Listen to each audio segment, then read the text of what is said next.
Hello friends, welcome to Sociological Thinker series. In this video, we will be discussing Talcott Parsons. Talcott Parsons is an American sociologist. He was more preoccupied with social continuity rather than social change. So Parsons can be easily compared with Karl Marx. Parsons is a functionalist, so he will be more concerned about the social order and social stability. He comes basically to present a theory which will support capitalism and defend capitalism from getting attacked from Marxism.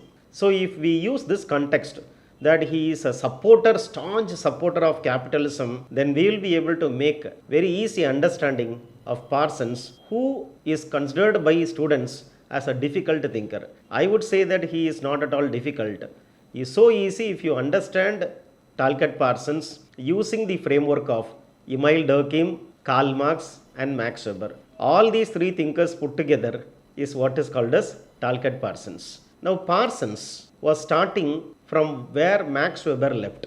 Max Weber says social action should be studied by sociologists. Action has multiple meanings which can be given by the actor. According to Max Weber, for Parsons, there are only three meanings which the actor can give to his action, and these three meanings are nothing but combination of the individual motives as well as the social values. So individual is having his own interest or motive, and his interest or his motive is guided by the value system of the society, is guided by the culture of the society. So there are four types of actions according to the social action theory of Max Weber. But if you come to Talcott Parsons, there are only three actions. One is instrumental action, secondly expressive action, and thirdly moral action. Parsons writes about how culture is influencing the action of the individual.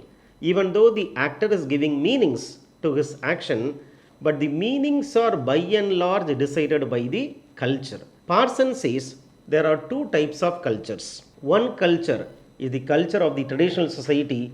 He uses the term pattern variable A. Another culture is the culture of the modern society called as pattern variable B. So there are two cultures. An individual belonging to pattern variable A will decide according to the culture which is traditional. Individual belonging to pattern variable B will follow the culture of the modern society. There are 5 different levels of pattern variable which Parsons is talking about. Number 1, particularism versus universalism. Number 2, quality versus performance. Number 3, affectivity versus affective neutrality. Number 4, diffuseness versus specificity. Number 5, collective orientation versus self-orientation. So the pattern variable A is characterized by particularism, quality, affectivity, diffuseness and collective orientation.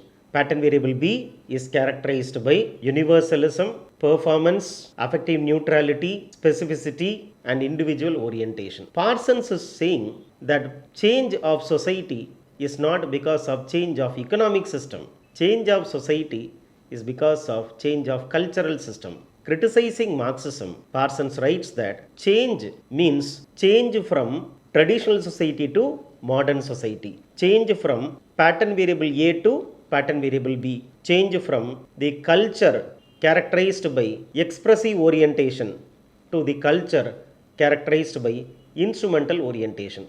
Expressive orientation is nothing but emotions. In traditional society, our actions will be very emotional, but in modern societies, our action will be very rational. Now that emotions are becoming secondary, logic is becoming primary. Logical means rational. So the relation in the family is always in the past decided by affections, but today it is decided by the other specific things. So cultural change is what is social change according to Parsons.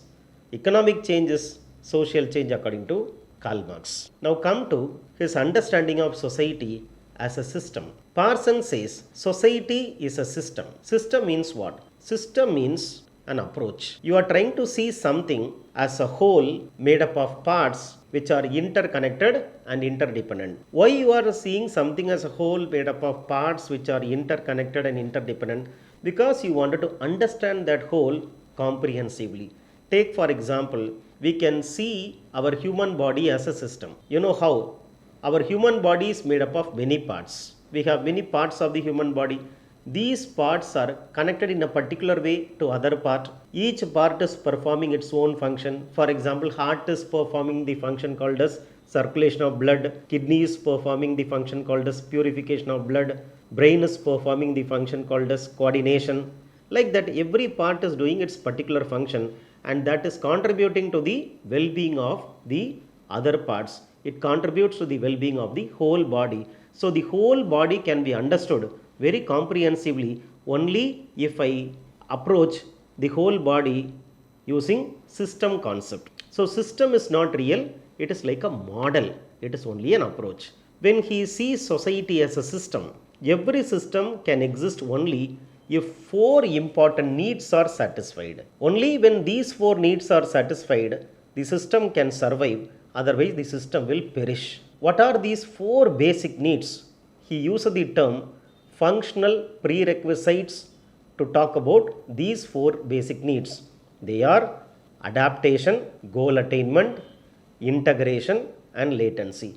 Adaptation means what? A system will have to change itself. Adaptation means modification. The system has to change itself. Secondly, goal attainment. There is a goal, the system will have to achieve the goal. How? By mobilizing the resources. Integration means what? Trying to have unity amongst the parts of the system. And latency means what?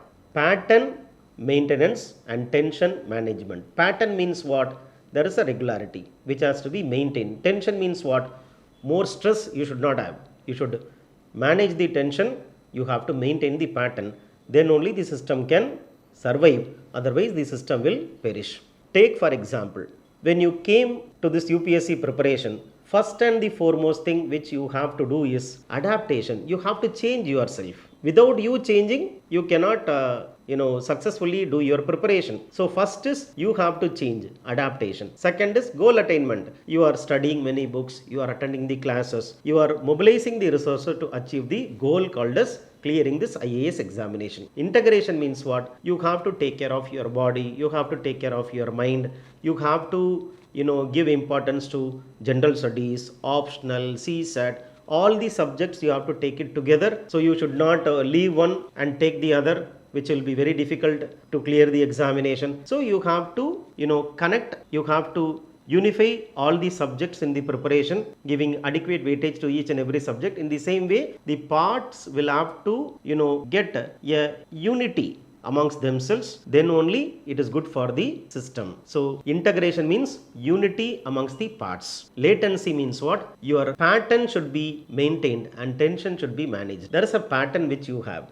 Regularity. What regularity? Daily 8 hours you have to study. So whatever may be the reason, whatever may be the situation, you have to study 8 hours. 8 hours means 8 hours. So the pattern is maintained by you. Definitely when you think about UPSC exam, when you think about result, when you think about the cadre and all, you will have tension. Tension will have to be managed. Remember, you cannot just completely get freed from tension. Tension always will be there. But the tension should not be too high, it should not be too low. It should be like blood pressure. Too much of blood pressure means what? High pressure. Low means low pressure. Both are very dangerous things. No, you have to maintain 120/80. In the same way, the pattern should be maintained and the tension should be managed. So these are the four basic needs for every system. Without satisfying these four basic needs, the system will die. This is about system. There are four basic needs we have spoken about for every system called as adaptation, goal attainment, integration, latency. Simply put it as AGIL, agile. Adaptation will be performed by a part of the society called as organismic system. Goal attainment will be performed by a part of the society called as personality system. Integration will be performed by a part of the society called as social system, and latency is a need which is satisfied by a part called as cultural system. Then he speaks about the concept of cybernetic hierarchy. You know that cybernetics means nothing that a system having high information will control a system having high energy. Take for example, brain is having high information and this brain is controlling our muscles which has high energy. So high information system will control high energy system. This is what is called as cybernetics. He is arranging the systems in a hierarchical fashion by placing high information system at the top and high energy system at the bottom. Why high information system should be kept at the top? Because information is controlling energy. Those who control should be placed at the top. IAS officer is having so much of information and therefore he will be kept at the top, right? So those who are having physical power, for example, those who are giving physical security to the collector, they will be kept at the bottom because they only have physical power. They do not have information. They do not have more knowledge like collector. So one who is having high information will control one who is having high energy. And this is what is cybernetics. He is placing high information system at the top and high energy system at the bottom because already I have told high information should control the high energy. Information controls energy. There are 4 systems according to TALCOTT Parsons. The first system is cultural system which is having high information. The second system is social system which is having relatively low information compared to cultural system. The third system is called as personality system and that is having even low information but relatively high energy than the previous 2 systems. And fourth system is organismic system which has high energy, low information. So cultural system controls the social system controls the personality system controls the organismic system. So he is placing these systems of the society in a hierarchical fashion, placing the high information system at the top and high energy system at the bottom. So this is what is called as cybernetic hierarchy. Why he is placing this cybernetic hierarchy? He wanted to explain how information which is present in the cultural system that will change. Why he wanted to create a cybernetic hierarchy? He wanted to tell us that those systems having high information are the systems which will control other systems. For TALCOTT Parsons, cultural system is having high information, so cultural system controls other systems. Karl Marx says economic system will control cultural system, but Parsons says cultural system will control economic system.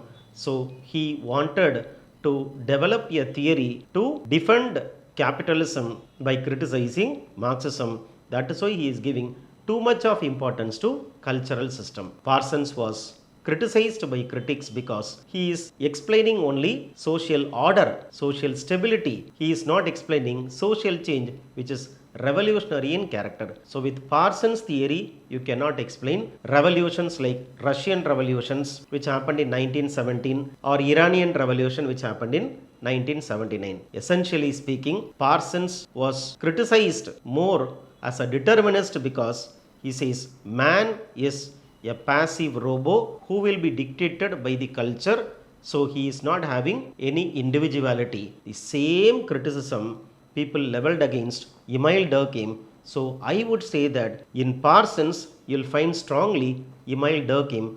Both Parsons and Durkheim are functionalists who were criticized later as conservatives unable to explain social change. Thank you.